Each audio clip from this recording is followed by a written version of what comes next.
That is so amazing. Wow. Wow.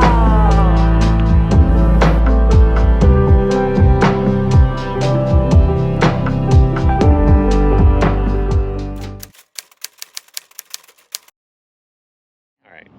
We wanted the cheapest thing we could find. Here's the reasoning for doing a rig swap. We really like our Class C RV Dodge 4-wheel drive. But the problem with that is that it's a little bit too big. It's too big for some of the roads and small towns that we will be driving through. And it's also the main reason it's too big to ship across the Darien Gap. It is possible, but you have to do it as a row, which is roll on, roll off, which means it's deck freight, which means it's out in the open, which means it's susceptible to theft. Everything getting stolen. Yes, and vandalism. So the safer route and the more economical route is to get something that will fit inside a high cube shipping container. So shipping inside of a container, it gives you a set price as to how much it will cost you to ship your vehicle, and it gives you an extra layer of security because you're now inside of a locked shipping container. But with that comes its restrictions, and that would be the size. You can only have it so tall and so wide, and our other rig was way too big on all of the dimensions to make that happen. So we made the decision to buy a new rig, and we also wanted a rig that we didn't care about in case something bad did happen either in South America and we just had to cut bait and walk away from it. We weren't going to be emotionally tied to it. And then we also wanted to be able to walk away from it in the event that there's an emergency back home and we have to just leave everything and come back home for whatever reason may arise. So what we did is we went on Marketplace and we bought the cheapest van that we could find. And it was the first one that we looked at. It's the first one we looked at. It was the first van we looked at. And it was the cheapest. Yeah. So, and it's not perfect. It's not perfect. No, it's already had a couple, like, there's some little issues, and we gotta fix it up. It needs some work. Yeah. But we didn't want something flashy. We didn't want something that draws attention. And we wanted something that was reasonably priced. Ready? Okay. Here it is. Here it is. Ta-da! It's a Dodge. We did stick with Dodge. We stick with the Dodge. We were looking at other stuff. We were looking at everything, really. Everything. The only thing we didn't really seriously look at was the Volkswagen Westfalias. She really loves them, but me being the one that has to work on them, I know better. But I'll tell you more later. I'm gonna hold off still. Let's look at. All right, here we go. Here it is. We no longer have an RV. It's a van. It's a lot smaller. We've had to downsize a ton, which was really hard to do. Less water, less storage space, smaller kitchen, way smaller bathroom, no shower. Kind of. Well, I'll show you. Let's get into it. Let's get into it. Okay. So there was 2 seats here. There's one. There was another identical seat right there, but I ripped it out. Jay's been putting the solar panels up, and so here's the inverter, all the stuff. That's been fun. We have been working a lot since we've had the rig. Like I said, we've had it for like 2 months now. 2 months maybe? This actually turns into a bed.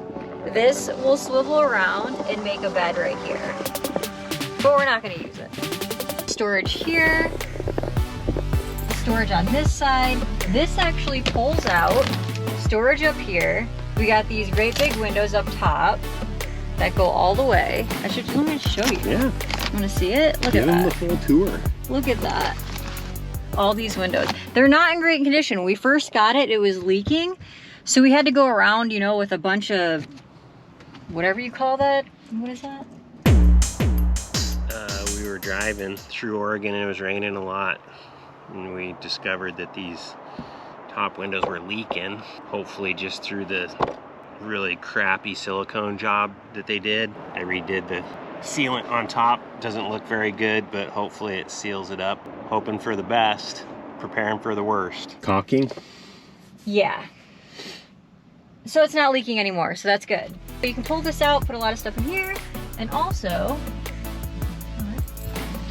there's this little drawer here for things. It's kind of neat. Here's our smaller fridge. There is a little freezer section. It's pretty tiny. It's like a dorm fridge. Can't put anything in it, barely fits anything. There's not a lot of space here. Junk drawer. We've got some utensils there. 2-burner stove. This is like a bread thing, but it's not really. We didn't really show it. Okay, there's storage up here. Look at all that. Still working on it. This is Jay's stuff over here. My stuff over here. Jammed in there. An AC. A big old bed here. We've got a bunch of storage under the bed, but right now it's just so full of stuff. We're still working on it, like I said. It's a work in progress. Not leaving yet. Jay put this up, look at this. See this little shelf here? That's kind of cool. And then we got this little contraption to hold phones and things. Then, hold on. Oh. Let us know if you think that we have too many spices.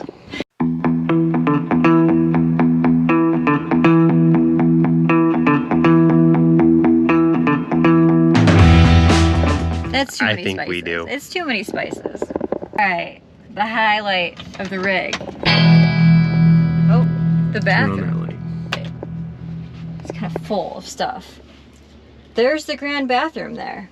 Jay made this. This was not here before, this whole shelving unit. What's really cool about this bathroom is that this opens up and it's like a privacy curtain. And this side does too. So really, like if I just want to be in here by myself, I can. It's way smaller. Like I said, we don't have room for things.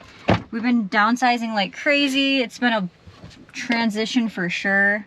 Lots of adjustments. What else do we have that I haven't shown?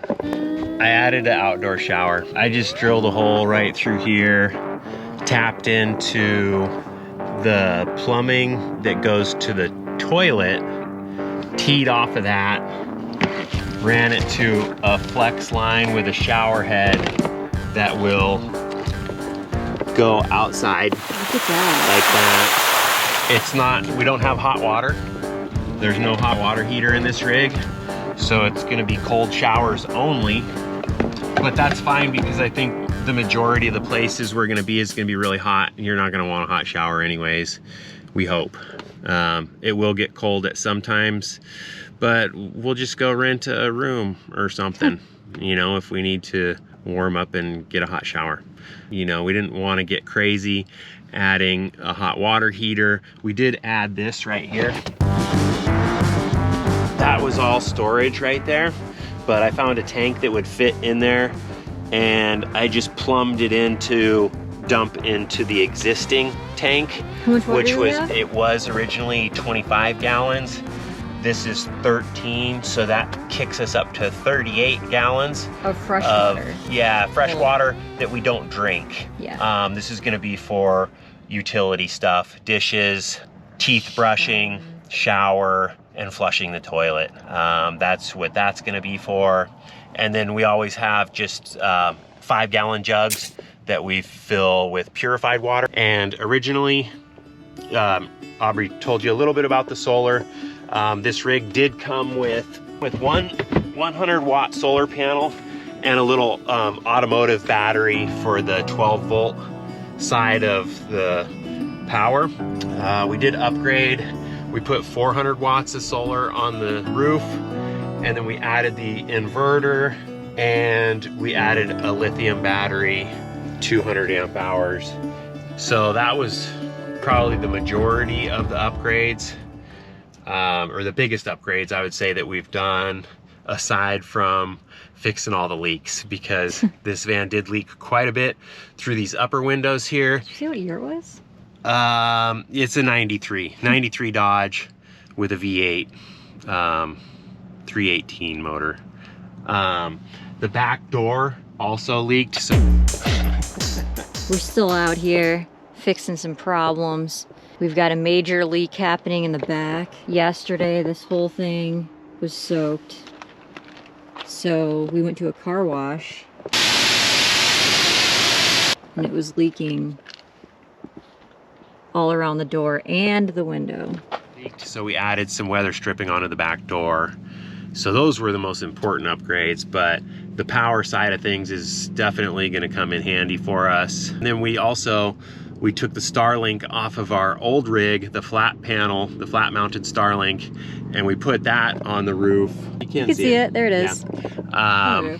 So we do have Starlink. That was another reason that we needed to add a little bit more power and an inverter so that we can run the Starlink. When we first got this rig, we actually purchased it in Idaho. I drove it myself, which is shocking because I haven't driven in like 5 years by myself, believe it or not.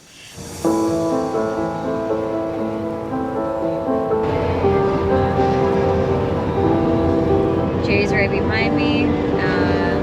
We have these walkie-talkies to try to make it any easier for my anxiety. And so far so good. So if you're out there and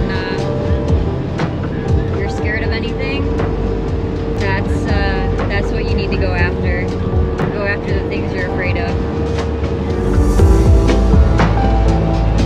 So I drove it from Idaho all the way to California. Like by myself, so that we could drop it off. 1,200 miles. She drove it all by herself. We had walkie-talkies and everything, so that made it kind of more fun. It worked out good. But here's the thing. Here's the thing about this van. We got a Dodge van, and you can't find Dodges in South America or Central America. No one knows how to work on them. You can't get parts, and so that's another thing that's going to be a challenge. So if something breaks, we're gonna have to get creative. Yeah, we have to get really creative. But it's fine because a lot of the vehicles that parts are available for in Central and South America aren't sold in the US. So you could search and search and search for the perfect vehicle, but there's no such thing as a perfect vehicle. If something bad happens, we're just gonna have to deal with it at the time that it happens. You can spend $500,000 or $1 million on a rig, but it's not going to ensure that it doesn't break down. It doesn't ensure that you're not going to have issues. We've heard of people in South America with a $800,000 earth roamer that had problems that they couldn't fix and they had to ship it back broken. So, you know, you're not immune to having vehicle problems. So why read into it too much and try to do every possible thing you can to get the rig that's never going to break down? There's no such thing as a rig that never breaks down. It's better to just do it and deal with it. And that's why we got something cheap, because if something really bad does happen to it and we can't fix it, well, like I said, cut bait, walk away. Yeah. Get another vehicle down there to finish it off, or if we have to come home, we have to come home, you know? It's no big deal. Yeah, but we want to try to make it. We're going to do the best we can. If we have to come home, we could always go to the bottom and come back. You can't say... We're going to do it, okay? It's going to be okay. We're going to do it. Yeah. You got to give people hope. So I got to give you hope. Yeah, I need hope. Everybody has hope. Yeah. It's this one. All right, here she is in all her glory.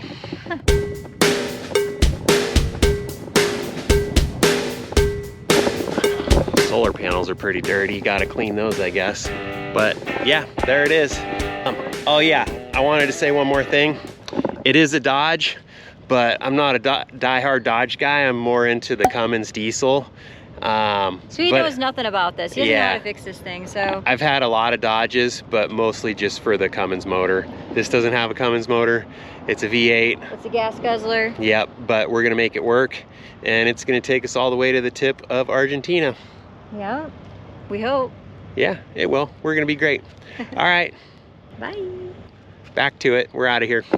So another thing that I want to say is it's the captain's chair. It actually has some really comfortable seats. No. But Aubrey doesn't agree. They're really... Look at that. You can't even put your leg right here. You only get a spot for one leg. I just did an oil change at the Lowe's. Lowe's in Arizona just got our teeth done earlier today with a Groupon, $50. Living the van life. You just gotta do the best you can. Yeah. And this isn't our forever vehicle. This is a temporary hope that it gets us all the way down to South America and then figure out what we're gonna do with it from there. Maybe sell it, maybe give it away to somebody down there, or maybe ship it back. Who knows?